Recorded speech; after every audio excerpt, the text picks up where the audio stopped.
سچ ہے، لیکن دین ایسے موضوعات سے خالی نہیں ہے، دینی لٹریچر ایسے موضوعات سے خالی نہیں ہے۔ میں نے ایسے ہی اس پروگرام کا اشتہار جو ہے وہ فیس بک پہ لگا دیا، بہت سی اس پر آراء اور بہت سی تجاویز، بہت سی کتابوں کا ذکر، فلاں کتاب کو دیکھیے گا، فلاں کو دیکھیے گا، فلاں کو دیکھیے گا، اس کا ذکر اس پہ مجھے ملا۔ لوگوں میں دلچسپی ہے، صرف دعوت دینے کی اور جمع کرنے کی ضرورت ہے۔ تو اولمپک گیمز کے بارے میں بات ہو گئی اور یہ ایک بڑا سنہرا اصول بتایا گیا کہ اولمپک گیمز جب ہوا کرتی تھیں تو اس کا اصول یہ تھا کہ جن قوموں میں جنگ ہوتی تھی وہ بھی اس اصول کو مانتے تھے کہ جو لوگ ان گیموں میں شرکت کے لیے آئیں گے، خواہ وہ کھیلنے کے لیے آ رہے ہوں، خواہ وہ دیکھنے کے لیے آ رہے ہوں، ان کے راستے محفوظ بنائے جائیں گے اور ان کو کسی قسم کی راستے میں تکلیف نہیں ہوگی، اس کو یقینی بنایا جائے گا۔ یہ ایک بہت بڑا اصول ہے، اچھا اصول۔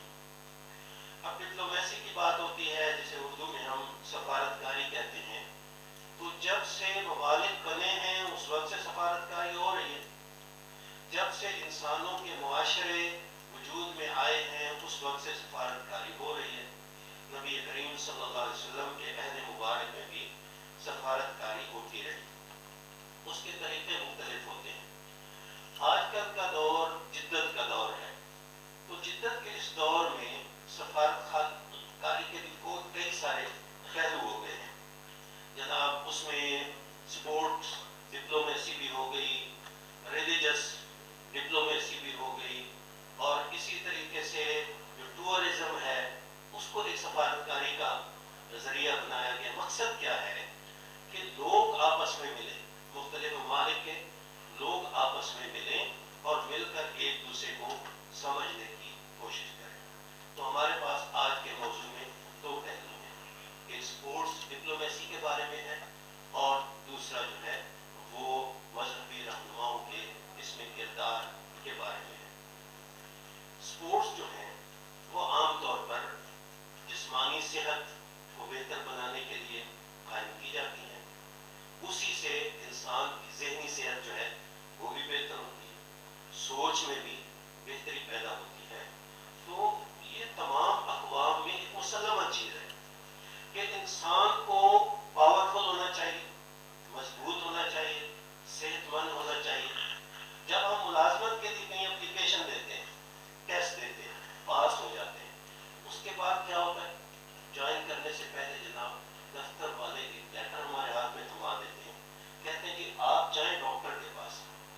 ساری کی ساری چیزیں برداشت کرتی ہے اور بہت ساری معیشت کا حصہ جو ہے وہ اس میں چلا جاتا ہے، لیکن جہاں نوجوان ہوتے ہیں وہ کمانے کے قابل ہوتے ہیں۔ اللہ تعالیٰ نے ہمیں یہاں پہ بتایا کہ اب جب تم نوجوان ہو تو پھر اپنا کردار تم نے اس کے اندر ادا کرنا ہے۔ تو یہ جو کھیل ہیں، یہ جو گیمیں ہیں، یہ صحت کے لیے ہیں۔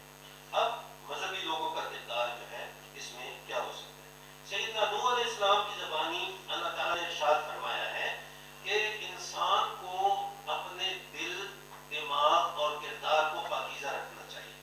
اگر وہ پاکیزہ رکھے گا تو اللہ تعالیٰ اسے قوت عطا فرمائے گا، اور اللہ تعالیٰ اسے قوت دیں گے تو وہ دنیا میں اپنا کردار بہتر طریقے سے ادا کرے گا۔ اللہ تعالیٰ ارشاد فرماتے ہیں یا قوم استغفروا ربکم، نوح علیہ السلام نے کہا کہ اے میری قوم اپنے رب سے مغفرت مانگا کرو۔ مغفرت اس وقت ہوتی ہے کہ میں نے کوئی غلط کام کر دیا تو اب میں کہتا ہوں کہ میں اس غلط کام کو چھوڑنا چاہتا ہوں اور میں اب اچھے کام کرنے کی طرف آنا چاہتا ہوں۔ ثم توبوا الیہ، پھر اس کی طرف توبہ کرو تو پھر اس کا کیا ہوگا؟ یرسل السماء علیکم مدرارا، اللہ تعالیٰ آسمان کے دروازے تمہارے لیے کھول دے گا، تمہارے لیے رزق آئے گا۔ اب پتہ ہے پاکستان کی سب سے بڑی مصیبت کیا ہے؟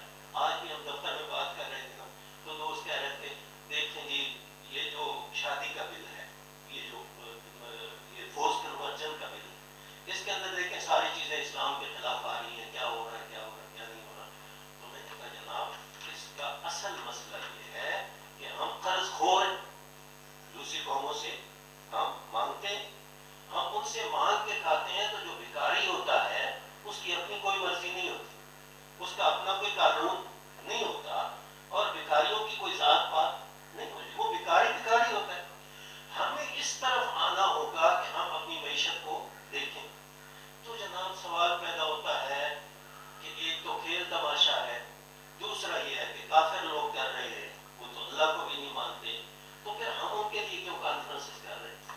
ہم ان کے لیے اس لیے کانفرنسز کر رہے ہیں کہ بشپ صاحب تشریف فرما رہے ہیں، میں ان کی توجہ اس طرف دلانا چاہتا ہوں۔ قرآن مجید میں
سمجھ میں آ جائے تو پھر کیا ہوگا؟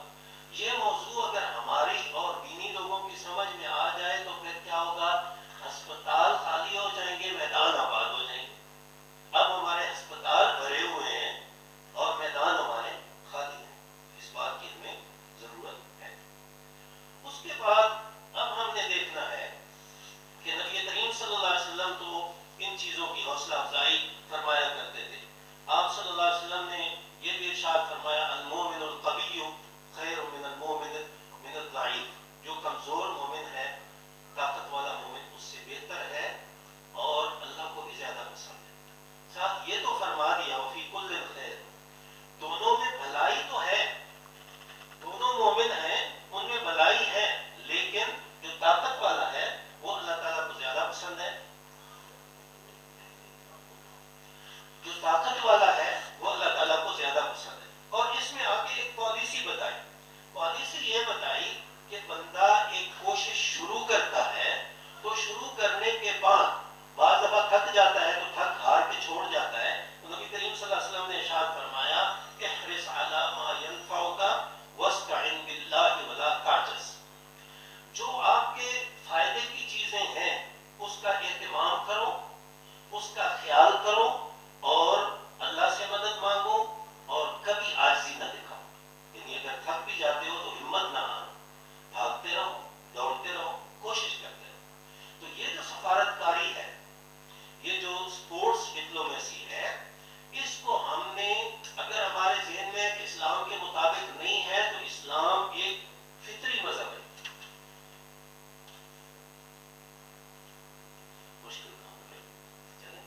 اسلام ایک فطری مذہب ہے، فطرت کے مطابق چلتا ہے۔ تو جہاں پہ ہمارے پاس سپورٹس ڈپلومیسی آتی ہے اور ہم سے کوئی پوچھتا ہے شریعت میں اس کا کیا حکم ہے، شریعت میں حکم ہے کہ ٹھیک ہے آپ نے ممالک کے ساتھ تعلقات اچھے بنانے، آپ نے اپنی معیشت اچھی بنانی ہے، وہ کھیل کے ذریعے ہوتی ہے، کھیل کے ذریعے بنائیں، وہ علماء کے آنے جانے کے ذریعے ہوتی ہے، اس کے ذریعے بنائیں، وہ آپ کے ٹورزم کے ذریعے ہوتی ہے، اس کے ذریعے بنائیں۔ آپ نے اپنے ملک کو فائدہ پہنچانا ہے۔ اور نبی کریم صلی اللہ علیہ وسلم کے جب معاہدے ہم دیکھتے ہیں تو ان کو دیکھیں کہ اس کے اندر کس قسم کے معاشی انتظامات جو ہیں وہ انہوں نے فرمائے ہیں۔ پچھلے دنوں ایک بات ہو رہی تھی کہ جناب یہ خیراتی ادارے اور اس طرح کی چیزیں، تو یہ جو فورس کنورژن کے سلسلے میں ایک آئی پی ایس نے، افراد لاک صاحب تشریف فرما ہے، آئی پی ایس نے ایک مہمان بلائے ہوئے تھے سندھ سے، آپ کے وہ میاں بٹھا وہ تھے وہاں پہ، تو ادھر بات ہو رہی تھی، تو یہ ہوا کہ کوئی ایسی جگہ ہونی چاہیے جہاں نو مسلم لوگ جو ہیں ان کے لیے سہولیات ہوں۔ تو مجھ سے کسی نے پوچھا، وہ بھی کہہ رہے تھے کہ نہیں جی میں یہ نہیں کر سکتا، ذمہ داری نہیں اٹھا سکتا، سہولیات میرے اپنے پاس ہوتی ہیں وہ میں دے دیتا ہوں۔ بہرحال یہ چیزیں آگے چلتی رہتی، وہ ایک اور موضوع ہے، اس پہ بحث ہو سکتی ہے کہ کیا ہونا چاہیے کیا نہیں۔ لیکن اس میں ایک یہ بھی بات آئی، نبی کریم صلی اللہ علیہ وسلم کا ذکر ہے۔ وہ ذکر کیا تھا؟ نبی کریم صلی اللہ علیہ وسلم نے پالیسی یہ اختیار کی، پریکٹس یہ تھی کہ جو بندہ کمزور ہوتا تھا اس کو کسی دوسرے بندے کے ساتھ اٹیچ کر دیا کرتے تھے کہ ٹھیک ہے، نہ پیسہ آئے گا، نہ کرپشن کی بات ہوگی، نہ چوری کی بات ہوگی، نہ کوئی اور اس قسم کا اعتراض آئے گا۔ یہی وجہ ہے کہ جب مدینہ میں ہجرت کی تو ایک معاہدہ مسلمانوں اور غیر مسلمانوں کا ہوا اور ایک معاہدہ مسلمانوں کا آپس میں ہوا۔ جو مسلموں اور غیر مسلموں کا ہوا ہے اس کو میثاق مدینہ کہتے ہیں، جو مسلمانوں کا آپس میں ہوا مہاجرین اور انصار کا، یہاں علاقے کا فرق تھا نا، تو ان کے مزاج بھی الگ تھے۔ مکہ والے جو ہیں ان کا دیہاتی اور قبائلی مزاج زیادہ تھا، سخت مزاج تھے، اور مدینہ والے جو ہیں ان میں ان کے مقابلے میں نفاست بہت زیادہ تھی، شہری پناہ پایا جاتا تھا۔ تو اب ان کے مزاجوں کو سمجھا نبی کریم صلی اللہ علیہ وسلم نے، سمجھ کے ان کے اندر اخوت کا معاہدہ جو ہے وہ قائم فرمایا۔ یہ اس جگہ سے ہمیں ملتا ہے، نبی کریم صلی اللہ علیہ وسلم سے یہ ملتا ہے کہ دنیا کے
چھوٹی چیزوں پہ فتوے جو ہیں وہ بنا کے لے آتے ہیں اور فتوے جاری کر دیتے ہیں اور ان کو اپنی انٹرپریٹیشن دے دیتے ہیں، جس کی وجہ سے ریاست کو بھی نقصان پہنچتا ہے۔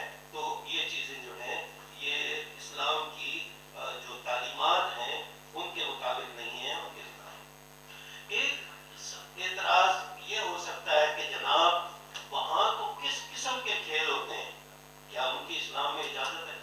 تو میں عرض کرتا ہوں کہ نبی کریم صلی اللہ علیہ وسلم جب شروع میں اسلام کی دعوت دیتے تھے اور بڑی حکمت کے ساتھ دعوت دیتے تھے، ان کا طریقہ یہ ہوتا تھا کہ لوگوں کی مدد کیا کرتے تھے، مدد بھی کرتے، ساتھ گفتگو بھی چلتی تھی۔ ایسا کبھی نہیں ہوا کہ انہوں نے کھڑے ہو کے تقریر کی اور وہاں سے چلے گئے، بلکہ جو آدمی ان کو ملتا، جس کو ان کی مدد کی ضرورت ہوتی تو وہ نہیں دیکھتے تھے کہ اس کا مذہب کیا ہے، اس کا دین کیا ہے، اس کا کلچر کیا ہے، اس کی ضرورت مدد جو ہے وہ فرمایا کرتے تھے۔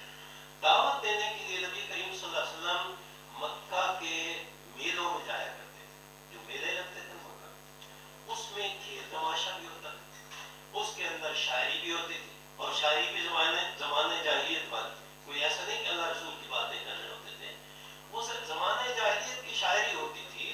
اس کے اندر نبی کریم صلی اللہ علیہ وسلم جاتے بھی تھے، لوگوں کے ساتھ گھل مل جاتے تھے، لوگوں کی مدد بھی کرتے تھے اور اپنی گفتگو بھی کر لیتے تھے۔ ٹھیک ہے، اچھی بات ہے۔ اسی طریقے کے مطابق ہمیں جو ہے وہ آگے بڑھنے کی ضرورت ہے، اس کو ہمیں آگے لے کر چلانا ہے۔ کئی سارے بازار، سوق اوقات وغیرہ وہ لگا کرتے تھے اور ان میں نبی کریم صلی اللہ علیہ وسلم جاتے تھے۔ پھر ایک اعتراض ہو سکتا ہے کہ جناب ہماری حکومتیں جو ہیں وہ خواہ مخواہ کے معاہدے کر لیتی ہیں مختلف ممالک کے ساتھ۔ اب چائنا کو دیکھیں تو وہ تو خدا کو نہیں مانتے، تو ان کے ساتھ معاہدہ کرنے کی کیا ضرورت ہے، اور کیا ہمیں اس کا فائدہ ہے، اور کیا ہمارا دین اس کی اجازت دیتا ہے یا نہیں دیتا؟ تو جناب نبی کریم صلی اللہ علیہ وسلم نے ایک جگہ ارشاد فرمایا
اچھے نہیں ہیں اور وہ مسلمانوں کے اوپر ظلم کرتے ہیں. اب ہم نے کیا کرنا ہے؟ چائنا مسلمانوں سے خالی تو نہیں ہے. چائنا کے اندر تو بہت سارے مسلمان ہیں، کئی علاقے ہیں مسلمانوں کے. اب ہمیں ضرورت اس بات کی ہے، اور اسحاق صاحب اور جان صاحب اس بات کو ذرا اچھے طریقے سے نوٹ کریں، اور اس کی ہم نے کوشش کرنی ہے اپنی سفارشات میں بھی بے شک اس کو شامل کریں کہ ہم علماء کرام کی ملاقاتوں کا اہتمام کریں. جو غلط فہمیاں ہیں ان غلط فہمیوں کو دور کرنے کے لیے یہ چیز بہت زیادہ ضروری ہے. تو اسپورٹس ڈپلومیسی کے ساتھ ریلیجس ڈپلومیسی کو بھی شامل کریں، اور اس کے اندر طریقہ یہی ہو جس کی میں نے اتنی لمبی تمہید باندھی ہے کہ نبی کریم صلی اللہ علیہ وسلم جب امن و امان کی بات کرتے تھے، جب مفاد عامہ کی بات کرتے تھے، تو دین کا ذکر تک بھی نہیں کرتے تھے. دین کا کبھی اس میں ذکر نہیں کرتے. جب مفاد عامہ کی بات ہوتی تھی، دین کا ایک اپنا انداز ہوتا تھا، وہ اپنے انداز سے اس کی دعوت، اس کی تبلیغ اور اس کی آگاہی جو ہے وہ پیدا کیا کرتے تھے. تو چائنا کے اندر بہت سارے مسلمان ہیں. بچپن میں ہم دیکھا کرتے تھے کہ چائنا کے مسلمان جو ہے حج کرنے کے لیے بڑے لمبے سفر کر کے پاکستان آ جاتے تھے. پھر ان کو 2-3 سال لگ جاتے تھے مختلف جگہوں سے سفر کرتے کراتے، یہاں آتے، پاکستان آتے، پھر یہاں سے کراچی سے ہو کے وہ بحری جہازوں پہ جو ہے ہمارے بچپن میں بحری جہازوں پہ وہ حج کرنے کے لیے جایا کرتے تھے. تو اب تو ہوائی جہازوں کا دور ہے، اب اس چیز کی ضرورت نہیں ہے. تو اگر اس چیز کا اہتمام کر لیا جائے، چائنیز اتھارٹی بھی اور ہمارے بھی، یہ بھی آپ کو پتہ چل چکا کہ ہمارے صدر مملکت نے بھی اس میں شرکت کا بھی اعلان کیا ہے، اس کو اپریشیٹ بھی کیا ہے، ہمارے اسپیکر صاحب نے بالکل اپریشیٹ بھی کیا ہے. تو یقین مانیے کہ دین کو اس بات پر کوئی اعتراض نہیں، بلکہ دین اس سے خوش ہوگا کہ آپ اپنی معیشت اور اپنے سماجی تعلقات اور اپنے پڑوسیوں کے ساتھ تعلقات کو بہتر بنانے جا رہے ہیں. یہ دین کا ایک بہت بڑا مطلب اور مقصود ہے. تو اس میں بہت زیادہ ہمیں فائدہ ہو سکتا ہے، کیونکہ جب تک پیپل ٹو پیپل کانٹیکٹ نہیں ہوتا، جب تک لوگ ایک دوسرے سے نہیں ملتے، تو شکوک و شبہات جو ہیں وہ دور نہیں ہوا کرتے. تو انشاءاللہ کانسیپٹ کا پلیٹ فارم جو ہے وہ اس کے لیے ہمیشہ حاضر ہے. اگر وہاں کے وفد بلاتے ہیں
شخصیت تھے، بڑے مفسر بھی تھے، تو ان کا ایک لطیفہ مشہور